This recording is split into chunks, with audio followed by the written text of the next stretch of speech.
موضوع در موضوع یعنی ایک سے زیادہ موضوعات کو چھیڑا گیا ہے. تو بسم اللہ کرتے ہیں جی. برادر عزیز ہر دل عزیز حامد میر کا شکریہ کہ آپ نے فرید پراچہ کی خود نوشت نمبر رواں پہ سیر حاصل خوبصورت اور شرارتی قسم کا تبصرہ کر کے مجھے اس امتحان سے بچا لیا، کیونکہ اتنی وزنی کتاب پہ تبصرہ کسی عام تام بندے کے بس کے بات نہیں. لیکن یہ بات ہے کہ امر رواں میں پنجاب یونیورسٹی کا ایک زرخیز ترین دور سمٹا ہوا ہے جب میں بھی وہاں تھا. ایک طرف سے نعرہ بلند ہوتا ہے ایشیا سرخ ہے، دوسری طرف سے جواب آتا سبز ہے سبز ہے ایشیا سبز ہے. یہ علیحدہ بات ہے کہ جب ہماری جوانیاں بوڑھی ہو گئیں تو راز یہ کھلا کہ ایشیا نہ سبز ہے نہ سرخ ہے، بلکہ یہ بیچارہ تو یرکان زدہ یعنی زرد ہے. کیونکہ ہمارے والے ایشیا میں تو سوائے بھوک ننگ جہالت اور بڑکوں کے ہے ہی کچھ نہیں. آج کا دوسرا موضوع آج کل میرا فیوریٹ موضوع ہے، یعنی مخاصمت نہیں مفاہمت، کہ یہی میرے گزشتہ کالم کا عنوان بھی تھا کہ پاکستان کو مفاہمت کی جتنی ضرورت آج ہے شاید پہلے کبھی نہ تھی. لیکن المیہ کی انتہا یہ ہے کہ حکومت اور اپوزیشن میں تو کیا، خود اس نام نہاد اپوزیشن میں بھی مفاہمت موجود نہیں کہ صحیح معنوں میں ہر شاخ پہ الو بیٹھا ہے. انجام گلستاں کیا ہوگا کہ جب مسائل جناتی سائز کے اور مقابلے پہ بونے اور بوزنے ہوں تو یہی کچھ ہوتا ہے جو دھوم دھڑکے سے ہو رہا ہے. لیکن پہلی بار حکومت کی طرف سے تازہ ہوا کا ایک جھونکا وزیر خزانہ کے اس بیان کی شکل میں سامنے آیا ہے کہ میثاق معیشت کی بات آگے بڑھاؤں گا. دنیا بھر میں حکومت اور اپوزیشن مشکل معاملات و حالات میں اتفاق کے رائے پیدا کرتے ہیں. وزیر اعظم سے بات کر کے میثاق معیشت کی بات کو بڑھاوا دوں گا. شکریہ شوکت ترین. مدنوں بعد بڑھ کے علاوہ کوئی سر سلیقے ڈھنگ کی بات بھی سنائی دی، ورنہ یہاں تو ایک عرصہ سے مولا جٹ ہی چل رہی ہے. ملک کی معیشت کو ٹریک پہ لانا ہے تو نام نہاد سیاسی اشرافیہ کو اپنا فکری ٹریک تبدیل کرنا ہوگا، ورنہ تبدیلی تو آئے گی لیکن بد سے بدتر والی تبدیلی. شاعر لدھیانوی نے کہا تھا، فن جو نادار تک نہیں پہنچا اپنے معیار تک نہیں پہنچا. تو یہ جاننا ضروری ہے کہ فن کی دنیا میں اتم ترین اعلیٰ ترین فن ہے جہاں بانی کا فن، جسے آج کل گورننس کہا جاتا ہے. اور گورننس کی پہلی پہچان یہ ہے کہ سب سے پہلے اور سب سے زیادہ نادار اس سے فیض یاب اور سیراب ہو. لیکن اس ملک میں کیا ہو رہا ہے؟ تیسرا موضوع دراصل ایک آئینہ ہے جس میں ہم اپنا دلکش اجتماعی چہرہ دیکھ کے اس پہ صدقے واری جا سکتے ہیں تاکہ یہ منحوس نظر بد سے بچا رہے. چودھری نثار نے پنجاب اسمبلی کی رکنیت کا حلف اٹھا لیا. انہیں وزراء کی نشست پہ بٹھایا گیا اور اصل خبر یہ ہے نون لیگی ارکان چودھری نثار سے سلام دعا لینے سے گریز کرتے رہے. سبحان اللہ. اس رویہ پہ تبصرہ کرنے کے لیے جتنے الفاظ بھی مجھے یاد آ رہے ہیں وہ سب کے سب غیر پارلیمانی ہیں. لیکن مسلسل یہ سوچ رہا ہوں کہ جن کے نمائندے اتنے گریسفل ہیں وہ خود کیسے ہوں گے. خاندانی ہونے کا مطلب بلدیت یا دولت ہی نہیں ہوتا. خاندانی ہونے کا مطلب بلدیت یا دولت ہی نہیں، رویے بھی ہوتے ہیں. بلکہ سچ پوچھیں تو رویے ہی ہوتے ہیں جن کی روشنی میں انسانوں کے اصلی چہرے دیکھے جا سکتے ہیں. یہی ہمارا قومی کردار ہے کہ کل تک جس چودھری نثار کے ان میں سے بہت سے لوگ تلوے چاٹ رہے ہوں گے، آج وہ اس سے سلام دعا کرنے پہ بھی تیار نہیں ہیں. چوتھا موضوع بہت ہی خطرناک ہے جس پہ کھل کے تبصرہ کرنا ممکن نہیں، کیونکہ بانج اور بنجر ماحول میں قیمتی ترین بیج بھی ضائع ہو جاتا ہے. اس معاشرے میں عقل کی ڈھنگ کی لاجیکل میچور بات کرنے کی گنجائش بہت کم ہے. اچھا، جبکہ عہد حاضر بنیادی طور پہ ہے ہی سوالوں کے بیجوں کی فصل.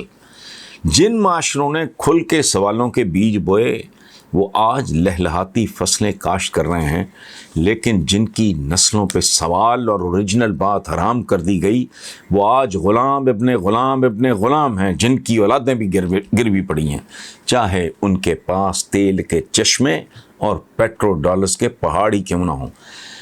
بات یہ ہے کہ فواد چودھری نے غضب کی لیکن ایک ادھوری بات کی، اور یہ کہ اداروں کو وہ ترقی کرتی ہوئی دنیا سے ہم آہنگ کرنا ہوگا. چودھری فواد کا خواب خوبصورت ہے لیکن اس کی تعبیر تقریباً ناممکن، کیونکہ عوام کو عصر حاضر سے ہم آہنگ کرنے کیے بغیر یہ معجزہ ممکن نہیں۔ فواد کو یاد ہوگا کہ مومن کی ایک تعریف یہ بھی ہے کہ وہ اپنے عہد کے تقاضوں کو سمجھتا ہے اور ان کے ساتھ پوری طرح ہم آہنگ ہوتا ہے، جبکہ ہم لوگ ایئر کنڈیشنڈ کمروں میں بیٹھتے، سیل فون جیبوں میں ٹھونسے، برگر ڈکارتے، غیر ملکی ٹی وی چینلز دیکھتے، بیٹری والی گاڑیاں چلاتے، سٹنٹ ڈلواتے، لیور ٹرانسپلانٹ کراتے، برانڈڈ کپڑے پہنتے، مصنوعی ذہانت اور روبوٹس کے بارے پڑھتے، کلوننگ، ٹرانس ہیومنزم بارے جانتے ہوئے بھی عملاً پتھر کے زمانوں میں زندہ ہے۔ اسی لیے ہماری بیڑیوں میں وٹے پڑے ہوئے ہیں اور تب تک پڑے رہیں گے جب تک صرف ادارے نہیں، عوام بھی عصر حاضر سے ہم آہنگ نہیں ہوتے، کیونکہ یہ ایک گلوبل ولیج بن چکا ہے اور یہ تعلیم کے بغیر ممکن نہیں، اور ہمیں اصل علوم سے نفرت ہے۔ نواز شریف، آصف زرداری، شوکت عزیز، ان سارے لوگوں نے کس طرح اس ملک کو لوٹا، اور لوٹ کی قسمیں بھی سینکڑوں میں ہیں۔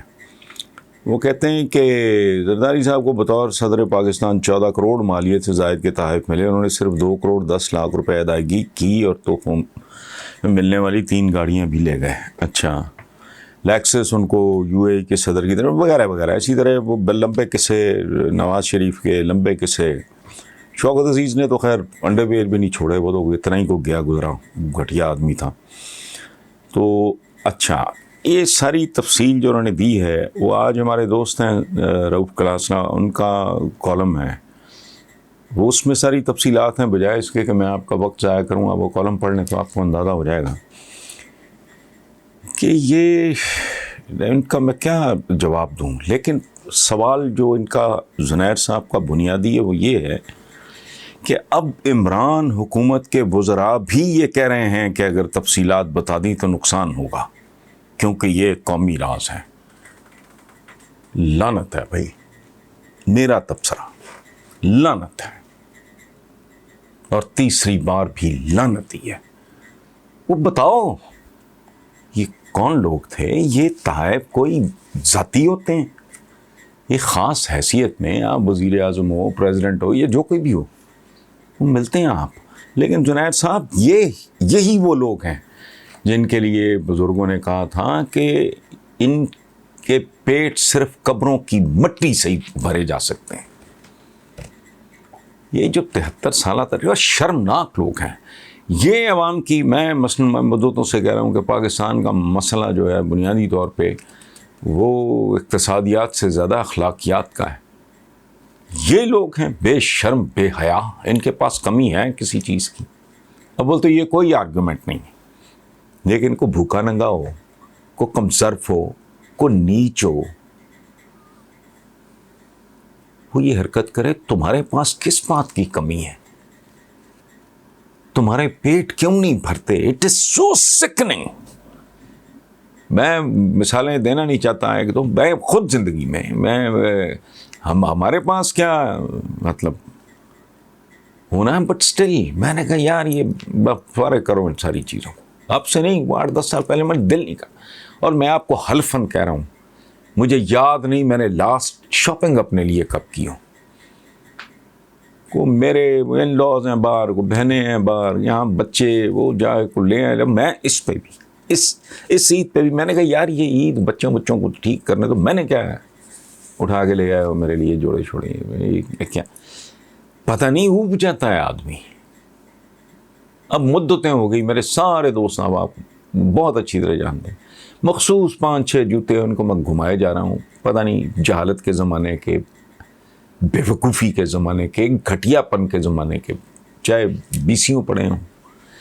یہ جو کلاس ہیں کہتے ہیں کہ وہ پتہ نہیں کس کا، دونوں گاڑیاں صرف 1 کروڑ 61 لاکھ روپے میں لے گئے۔ 2009 میں معمر قذافی کی طرف سے تحفے میں 2 کروڑ 73 لاکھ روپے کی BMW ملی۔ یہ سارے ایک جیسے ہیں، یہ چلتے پھرتے غلاظت کے ڈھیر ہیں۔ یہ عمرو یار، یہ چونکہ یہ غلط علام ہے، میں جان کے بول رہا ہوں تاکہ سمجھنے والوں کو آسانی رہے، ان کی زنبیل ہے، جو ڈالو غائب ہے۔ اور ایک بات میں آپ کو بتاؤں کہ افادہ مختتم کا جو اصول ہے کہ مطلب بھوکا مرتے ہوئے آدمی کو آپ کھانا کھلاؤ، ایک حد کے بعد وہ ہاتھ جوڑ دے گا۔ پیاس سے مرتے ہوئے آدمی کو پانی پلاؤ، وہ 5ویں 6ٹے 7ویں گلاس میں ہاتھ جوڑ دے گا کہ بس بھائی یہ بیمار لوگ ہیں، یہ اس قوم کے پھوڑے پھنسیاں، یہ کینسر ہیں. تو آج آپ اس کا کالم کر لیں تو میں جنید صاحب اس کے علاوہ کیا کہہ سکتا ہوں. یہ بد نصیبی ہے ہماری بھی، اس ملک کی بھی، قوم کی بھی، اور خود ان کی بھی.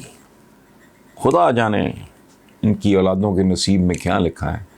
مغلوں کے، آٹومنز کی اولادوں کے، صفویز کی اولادوں کے، زارز آف رشیا. لیکن بہرحال جنید صاحب یہی ہماری قسمت، اور اس میں کم کسی نے بھی نہیں کیا. اس لیے ایک اگر میں نے زرداری صاحب کا نام لیا تو میں معذرت چاہتا ہوں، چونکہ یہ ایک سے بڑھ کے ایک ہیں، خباثت اور خیانت اور غلاظت کے یہ چلتے پھرتے ڈھیر ہیں.